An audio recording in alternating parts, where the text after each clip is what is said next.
Magandang araw at magandang buhay, lalo na sa ating mga minamahal na mga senior citizens na pensioners SSS. Sa araw po na ito ay meron tayong sasagutin na katanungan galing po sa ating kababayan na palagi pong nakapanood sa atin. At ang kanyang katanungan ay ito po. Sabi niya dito, papaano magpaakop sir? Saan ba lakarin iyong akop? At sa puntong ito ay gusto kong ilahad lahat ng kanyang kasagutan dahil alam kong siya ay nangangailangan ng kasagutan sa kanyang katanungan. Kaya naman, attention sa lahat ng mga SSS pensioners, may dapat kayong malaman na pagbabago sa AKOP 2025. Paano ba magpaakop? Maaring mahinto ang inyong pensyon kapag hindi po kayo magpaakop. Kaya naman, kunin ninyo ang lahat ng detalye na aking isasalaysay ngayon. Opo, hindi lang po ano yung sagutin, kundi ibigay ko lahat-lahat talaga ano ba yung akop, bakit kailangan magpa-akop, at iba-iba pang bagay. So, kung gusto mo agad itong content, inaanyayahan kita na tapusin mo ang video nito hanggang sa dulo nang sa gayon makuha mo ang punto ng video kong ito. At kung gusto mo agad itong content na pinag-usapan ang payout ng ating mga senior citizens, ang update na kanilang mga balita patungkol sa kanilang benepisyo at iba pang bagay, ay isubscribe mo ng aking YouTube channel. Dahil araw-araw po akong nag-upload ng mga content na nakakatulong po sa atin para malaman po natin ang mga update patungkol sa ating mga pensyon o ano bang bagay. At ga-upload po ako ng mga legit information dahil I wanted po na malaman ng lahat ng mga senior citizens ang mga dapat nilang malaman. At sa puntong ito, pakinggan niyo po lahat ng mga detalye sa aking sasabihin. Let's go. Kung ikaw ay isang SSS pensioner, ang video na ito ay para sa iyo at meron kang dapat malaman. Malaking pagbabago. Then naglabas po sila ng revised guidelines on the annual confirmation of pensioners or AKOP program. At nakabase po ito sa SSS Circular Number 2023-013. At yan ang balita na ihahayag ko sa inyo ngayong araw dito sa ating content. Ano ba itong sinaad na revised guidelines on the annual confirmation of pensioners or AKOP program? Pag-usapan natin kung ano ba yung AKOP program, ano ba yung in-revise, at ano yung dapat mong malaman na pagbabago dito sa AKOP na programa. Let's go. Para sa kalaman ng lahat, ang Annual Confirmation of Pensioners Program ay para sa lahat ng retirees, residing abroad, permanent total disability pensioner, survivor pensioners, dependent, minor or incapacitated child or children and their guardian shall be required to report for the Annual Confirmation of Pensioners Program or AKOP. Ano nga ba ang ibig sabihin ng AKOP? So ito ay para sa lahat ng mga pensioners na kinakailangan nilang mag-report sa SSS para update at ma-ensure na mapanatili at mapatuloy ang kanilang monthly pensions, and subject to their continuing eligibility to the said benefit in accordance sa RA 11100 or Social Security Act of 2018. So kinakailangan gawin nito ng mga pensioner nung nasabi ko kanina. Sino-sino nga ba ang required na mag-report for their AKOP? So unang-una, ang mga retirement pensioners residing abroad. Pangalawa, yung total disability pensioners. Pangatlo is yung death or survivor pensioner. And pang-apat is dependent child or children under guardianship. And panglima is retirement pensioner residing in the Philippines who are 80 years old and above. And actually, ito yung isa sa mga ni-revise kasi noon kapag 80 years old ka, exempted ka. Ito ay binalik ngayon ni SSS na starting this March 2024, lahat ng mga 80 years old and above na nakatira dito sa Pilipinas na SSS pensioner, kinakailangan na po mag-file ng annual confirmation of pensioners. Pero sa mga below 80 dyan na may some notification si SSS na pwede kayong paanuhin ng AKOP. So in a certain circumstances lang po yan, pero hindi siya required. Kasi nagbe-verify yan si SSS kapag need ka mag-report for AKOP and need ka mag-report sa SSS at mag-notify siya sa inyo, then you need to do it. So kailan ba dapat mag-report kay SSS for AKOP? So every month of birth of the member, retirement of total disability pensioner, deceased member for death and survivor pensioner, member or deceased member for dependent children under guardianship. Yan po yung impormasyon. So, every month birth sa member na nakasaad dito sa so wag niyong kalimutan na nakasaad na dito yung dapat nating malaman o kung kailan ba tayo magre-report sa SSS for AKOP. Baka kayo nagtatanong, sir, pwede po ba kaming mag-advance ng pag-comply para sa AKOP? Yes po, allowed po na mag-comply sa AKOP ng mang-aga 2 months before ang birth month po. Yan po ay nakasaad sa bagong revised na guidelines sa SSS. Paano ba mag-report for AKOP sa SSS? Pwede mag-report with personal appearance and pwede din mag-report without personal appearance. So, medyo hindi siya clear, no? So, let me elaborate this. Okay. Pwede ka pong mag-report through personal appearance. So, ano pong ibig sabihin yan? So, pwede kang pumunta sa pinakamalapit na SSS branch sa inyo and ang tawag po doon is over the counter. Yan po ang unang pwede nating gawin.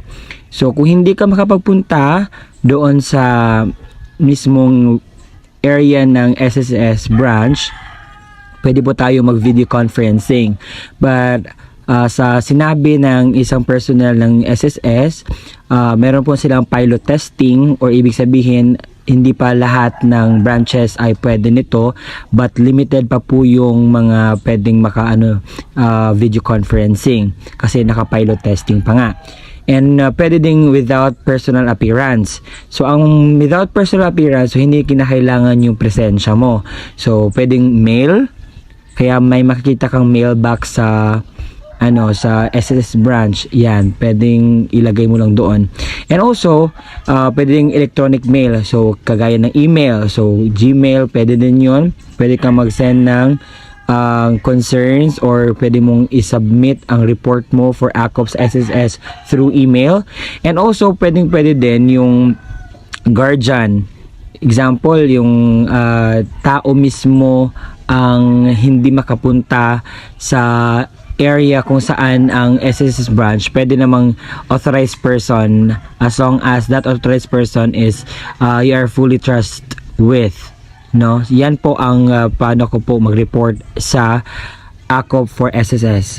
Ngayon ay dadako na tayo kung ano ba yung mga requirements na dapat mong i-prepare para sa AKOP compliance. Una, yung AKOP form, kinakailangan i-filled out mo yun ng tama para mas okay. And also, IDs kinakailangan. And chest photo. Sir, bakit may ganun? May chest photo. So, ang chest photo is para lang ito sa mga without appearance. So, example, sa email, ito ay kinakailangan talaga. So, ano ba yung gagawin? So, mag-picture lang po na may hawak na magazine or news stroller, yon.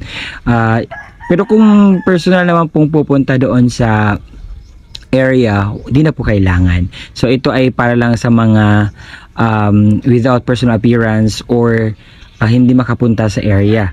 And also, for video conferencing, so, ang gagawin lang po ni member is mag-appoint siya ng call and request sa SSS personnel mismo. So, ano-ano ba ang mga required information during sa AKOP compliance? So, ito po ay dapat nyong bantayan at dapat nyong i-include ng mga informations kasi kinakailangan po ito. So, una is SSS number of member or deceased member. Pangalawa is SSS number of surviving spouse and dependent children who are 18 years old and above. Kasunod na po nyon is home address, mailing address, email address, mobile number, PhilSys number if available po. So, kinakailangan po lagyan lahat ng active at ginagamit po ng mga information dito kasi yun po yung basihan nila if there's something na kinakailangan pong kausapin ng SSS and also para makomplete nyo din ang mga required for compliance at wala kayong mga mali. So, ano mangyayari kapag hindi ka makapakomply ng AKOP sa SSS? So, non-compliance will result to automatic suspension ng pension. So, benefit for 1 month. So, hindi ka na po makapagtanggap or mahinto siya. And babalik lang po yun kapag matanggap nyo na po yung makapag-comply na po kayo sa lahat na kinakailangan para sa AKOP na requirements. Kasi kinakailangan po kasi na meron report yearly para naman po malaman ni SSS kung kayo po ba ay active or kayo po ba ay merong mga report na binigay. And also meron tinatawag na automatic cancellation. Ito ay mangyari sa isang pensioner or what I mean sa pension mo after 2 years from the month of suspension. Yung hindi ka talaga anong tawag dito na comply sa yung AKOP na yearly na ginagawa. So may tinatawag na automatic cancellation. So yung mga na-cancel naman po kapag makapagbigay po kayo ng documents for AKOP report, so mababalik naman po yan yung inyong pension. And kapag kailan po ba may babalik kung cancel na yung pension? So, mababalik na po yan kapag comply na and after 2 months po yung maibalik po. So, baka may mga nasa States or nasa abroad ngayon na mga pensioner. So, paano ba sila mag-process ng kanilang AKOP? So, pwede nyo pong i-process ang inyong AKOP through email po. Kagaya na sinabi ko kanina sa video. So, yun lang po yung process or yung mga documents na needed po ninyong i-submit sa email po.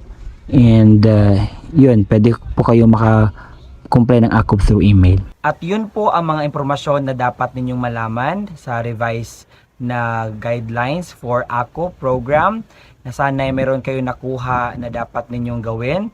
At kung mayroon pa kayong mga katanungan na dapat nating sagutan, bigyan ng atensyon, so just comment down below. Kung mayroon na akong kulang na hindi pa nasabi dyan sa vlog, pagpasensya nyo na, pwede nyo pong ilagay dyan kung mayroon pang kulang. Pero kung okay naman, maraming salamat po sa panonood.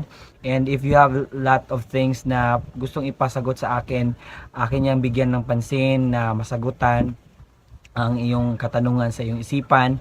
And I hope na yung mga sinabi ko clear sa inyo at nakakatulong dahil I just want to help po sa mga pensioners, lalo na sa mga SSS pensioner.